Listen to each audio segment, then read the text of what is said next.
Hello, everybody. Now, yesterday I was in Bognor Regis and Littlehampton constituency to hand in my nomination papers. So I'm really happy that I'm going to be a candidate in the general election. And as I said yesterday, lots of Heritage Party candidates are handing in their papers all over the country.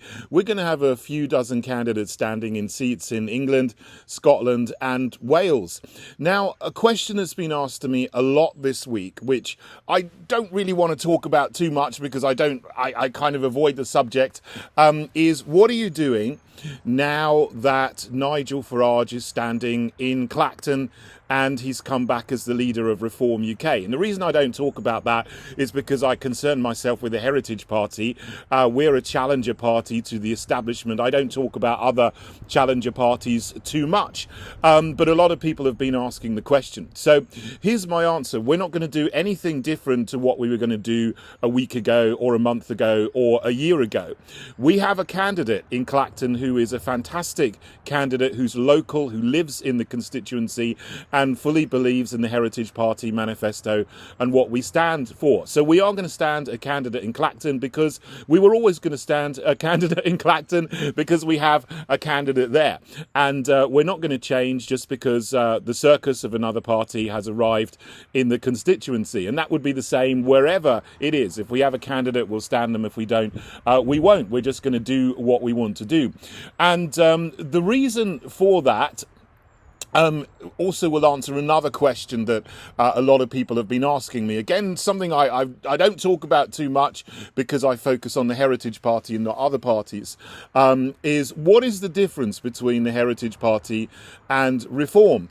Well, there's two main things I can speak about there.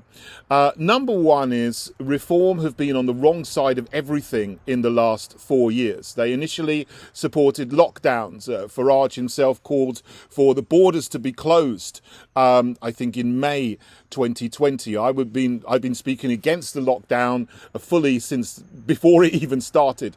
Reform UK supported experimental injections. Richard Tice said Brexit is great because we can get the vaccines out first.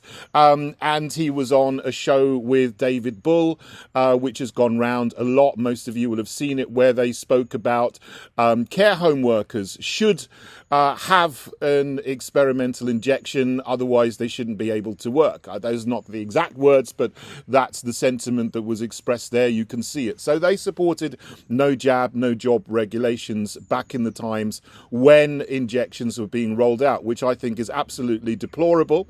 Farage, of course, famously said that Tony Blair would be a good person to take charge of rolling out vaccines or experimental injections across the UK.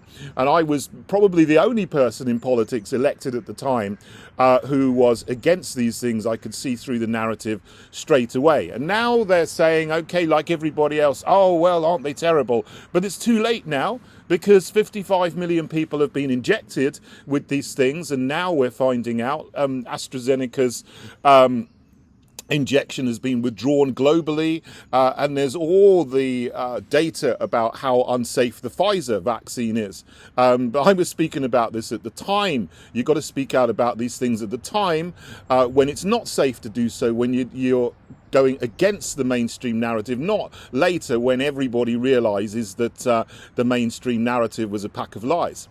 On the Ukraine situation, which is still ongoing, Reform UK have been for escalating war, escalating tensions, giving more money and weapons to the Zelensky regime. And now we're at the point where the UK and the USA and other European countries have given the Zelensky regime in Ukraine permission to use Western weapons to fire into Russian territory, kill Russians in Russia, and we're hurtling headlong towards World War III. Now, I spoke about this from the very beginning. I was against escalating war from the very beginning in 2022, when Reform UK were all for escalating and pushing this thing and not seeking peace. So they're on the wrong side of that, and that is about to blow up in our faces, and that's more serious than anything else that is going on at the moment, to be honest, because if we head into World War III,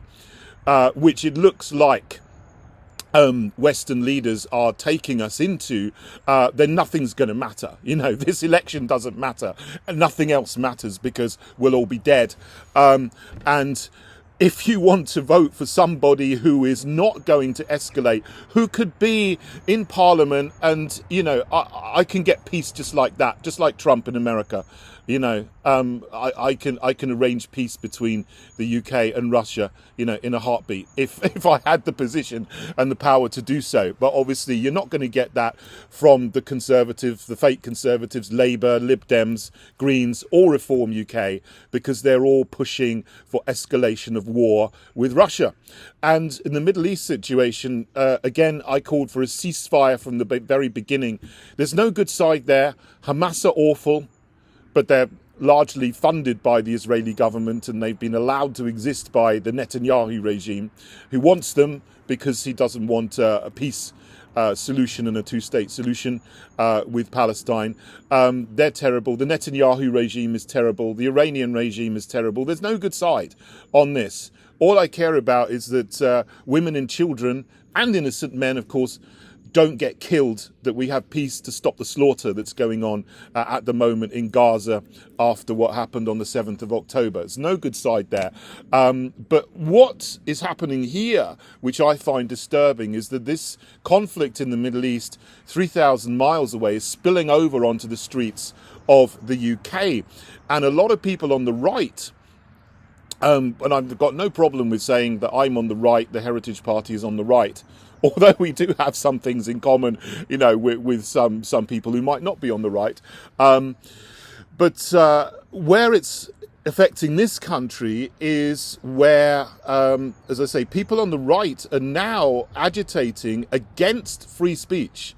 A lot of people on the right who are considered to be leaders of the right, who've spoken about free speech, free speech, free speech for years and decades, are now pointing at rallies against ethnic cleansing in Gaza, which are happening in London every Saturday, and calling them hate marches, terrorist marches, Hamas marches, which I don't think is a correct characterization. But in doing that, they're calling for those marches or rallies to be banned, and therefore saying, where they've said before, everyone should be allowed free speech, regardless of whether somebody finds it offensive or not, which is the position I would take, and a lot of people on the right have taken for a very long time. Now they are saying their hate marches, they should be banned, which is very, very dangerous, because if they get a certain type of rally or march banned that says a certain thing because they don't like it, because they deem it to be offensive, they're inverting everything that they've said before.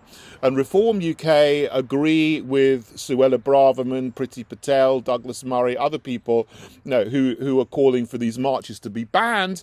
If we ban something because we don't like it, then it will backfire on us, who have got lots of very important things to say in the country, and our free speech will get banned as well. And Reform UK characters are very much part of calling for the end to free speech for people who are protesting about what's happening in Gaza at the moment. So that's how that is affecting this country, and how it will go forward and affect this country if you support that other challenger party, because Reform UK are part of that. Whereas the Heritage Party are still advocating for free speech for everybody, whether you're pro-Israel, pro-Palestine. I don't like all of these foreign conflicts being played out and rallied for on the streets of Britain, but it just so happens that they are, and while they are, we do have to support free speech. But mass immigration is a whole other issue, and of course we're against what's been happening with there, and we would stop mass immigration going forward. So that's the first main reason or main difference between the Heritage Party and Reform. We've been on the right side of everything over the last 4 years. To summarise, we're against lockdowns, we're against experimental injections, we are for peace with Russia, and we are for a ceasefire in Gaza, whereas Reform UK have been against those things when it was needed. to be against those things. They may have changed their position on lockdowns now, but it's too late because lockdowns are over. They needed to have spoken out at the time, and they needed to have spoken out against experimental injections at the time. They didn't. The second thing is, the Heritage Party is specifically a socially conservative party, and there's a lot of other challenger parties that call themselves classic liberals, libertarian parties, and we would have some things in common with those parties. We believe in free markets, we believe in free speech, full free speech. I've just explained free speech is now being eroded by some challenger parties who previously supported free speech, and we need to recognise what's going on there. But we're specifically a socially conservative party, which means that we have some Christian principles. Although we're not a specifically Christian party, I'm a Christian, but we're a party that just has Christian principles because our heritage in this country is a Christian. We were a profoundly Christian country for nearly 2,000 years, perhaps until the 1960s when Christianity has been eroded by cultural Marxism, along with the ideas of the family, the nation state, and private property. Those are the things which were deemed that needed to be abolished in the Communist Manifesto by Marx. There's an awful lot I could say about that too. I could talk about that for ages. But we are a specifically socially conservative party. So principles that we hang the rest of our policies on in terms of fighting cultural Marxism, fighting the social and cultural decay that we have in the country are these. There are two sexes, there are not 79 genders. Yes, Reform have come around to agreeing with that belatedly, but I've been speaking out against that for years and years and years. And the Heritage Party had that in our manifesto from the very beginning when we formed in 2020. The second principle is that marriage is a man and a woman. It was wrong of Cameron to redefine marriage to being, two people of the same sex. We would return to the definition of marriage being a man and a woman, because when you redefine marriage once, you can redefine it again and again and again. Like some other countries have gone further down the road. They've got now polyamorous marriages, and polygamy even can be considered as a valid form of marriage in some places. We don't want that. We need to stick to marriage being a man and a woman. Obviously, there's the Christian argument for that, but there's a secular argument as well that says the children need a mother and a father, married mother and a father. Of course, it's not possible for everybody to have that because of circumstances in life, but we should not deliberately create conditions where a child is placed with two men, or two women, or three men, or two men and two women, whatever. Because children have the best outcomes in every single way you can measure outcomes in general if they're brought up with their own married mother and father. So we uphold that as the definition of marriage, and Reform don't. They're completely silent on that, and their deputy leader at one time tweeted support for same-sex marriage. The other thing is that we're pro-life, which means we're against abortion, because abortion in this country is a horror, and it was brought in on the basis that there would only be a few hundred a year back in 1967 for extreme conditions, extreme circumstances. But now we have 250,000 a year in England and Wales alone. So it's not a few hundred, it's a few 100,000 times many more than we were told would happen in 1967. And it's an absolute horror. And our position is that we need to protect unborn children from being cut up in their mother's womb. So Reform are completely silent on that. Silence means you support the status quo. We don't. We would abolish abortion because we're pro-life. So those are the main differences between the Heritage Party and the Reform Party.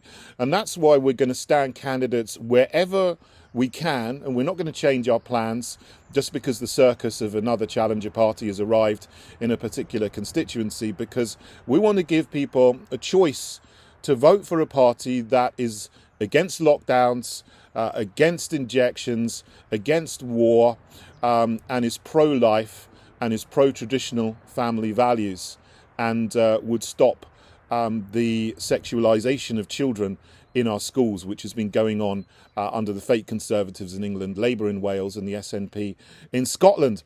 So hopefully that's a brief answer to the questions that people have been putting to me over the last couple of days. What are you going to do now that another challenger party has decided to do something? And how are you different from other challenger parties? There's the answer. So hopefully that explains it to you. And that's what we're going to do. So I'm sure some of you will very much appreciate that answer, and some of you might not like that answer, but I always try to be honest and open and explain things to you. If you want an answer, and answer your questions. And I also try to be consistent. And hopefully you'll see that over the 10 years I've been in politics, I've been pretty consistent on almost everything. Since I was in the London Assembly questioning Sadiq Khan, and then going into starting the Heritage Party, and now here standing with other Heritage Party candidates in our first general election. So thank you for listening, and please do leave a comment and let me know what you think. If you want to leave a comment, whether it's good or bad, positive or negative, it's up to you. But thanks for listening, and I hope that explains things to you and answers your questions. Okay, God bless you all. Have a good day.